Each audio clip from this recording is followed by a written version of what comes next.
आता बातमी आहे केतन अग्रवाल हत्या प्रकरणासंदर्भातली। लोहगड किल्ल्यावरून ढकलून केतन अग्रवालची हत्या केल्याची आरोपी सिया आणि चेतन यांनी कबुली दिली। लोणावळा ग्रामीण पोलिसांनी एबीपी माझाला दिलेल्या माहितीनुसार चौकशी दरम्यान दोन्ही आरोपींनी केतन अग्रवाल यांच्या हत्येची कबुली दिली आहे।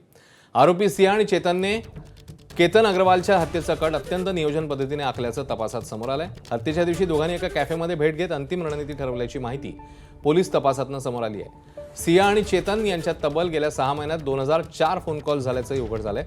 सिया गोयल आणि चेतन चौधरीला 7 दिवसांची पोलीस कोठडी सुनावण्यात आली आहे।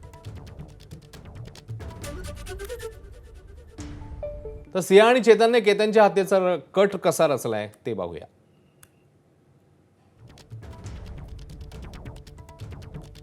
फेब्रुवारीत केतन आणि सियाचा साखरपुडा झाला। सियाचं लग्न तोडण्यासाठी मग प्रयत्न सुरू झाले। भेटीगाठी फिरकण्याच्या बहाण्याने सियाकडनं भांडणं झाली। केतनला ट्रेकिंगची आवड असल्यानं लोहगडावर हत्या करण्याचा कट आखण्यात आला। पहिल्यांदा 30 मे रोजी लोहगडावर जाण्याचा आग्रह धरण्यात आला। 30 मे रोजी सिया केतनला लोहगडावर घेऊन गेली, रेकी करण्यात आली। 6 जूनला मग बालीला प्री वेडिंग शूटसाठी जाण्यापूर्वी 4 जूनला लोहगडावर हत्येचा कट आखण्यात आला। तर केतनने लोहगडावर जाणं टाळलं, सियाचा पहिला प्रयत्न फसला। मग 6 जूनला प्री वेडिंग शूटसाठी जात असताना सियाने केतनचा पासपोर्टच चोरला। फूडमॉलवरील बाथरूममध्ये सियाने केतनचा पासपोर्ट फाडून फ्लश केला। 14 जूनला सियाने केतनला लोहगडावरून ढकलण्याचा प्रयत्न केला। साप आल्याचं नाटक करून केतनला दरीत ढकलण्याचा प्रयत्न करण्यात आला। हत्येचा दुसरा प्रयत्न देखील अयशस्वी झाला। 18 जूनला सियाच्या वाढदिवसानिमित्ताने पुन्हा एकदा लोहगडावर गेले। 18 जून केतनचा शेवटचा दिवस ठरला।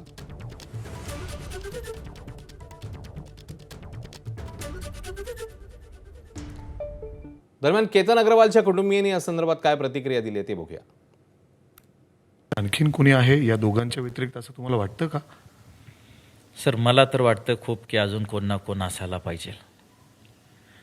फक्त एवढं प्लॅनिंग दोघांनी करणं आणि हे करणं वाटत नाही मला। ह्याच्यात अजून कोण ना कोण तर त्यांना सपोर्टिव्ह केले तर ह्या दोघांनीच, पर सपोर्ट वगैरे ह्याच्यामध्ये असू शकतो। पोलिसांनी शोध चालू केला तर मला असं उत्तर कळालं की तो जो एज आहे त्या एजवर लगभग कोण जात नाही, त्यांनी मला उत्तर दिलं। आणि दुसरी गोष्ट इथं विंड अपोजिट साईड आहे, बरोबर, उलट आहे, त्याच्यामुळे पडणं असं अशक्य आहे। त्यांनी मला ह्या शब्दात सांगितलं की अशक्य आहे पडणं। तर तिथनं पोलिसांच्या पण माइंडमध्ये, आमच्या जी माइंडमध्ये थोडं बहुत होतं ते मग फुल फ्लेश सुरू झालं की मग काय भानगड आहे, असं संशय सुरू झाला। मग पोलिसांनी पुढे इन्व्हेस्टिगेशन सुरू केली। पुन्हा मी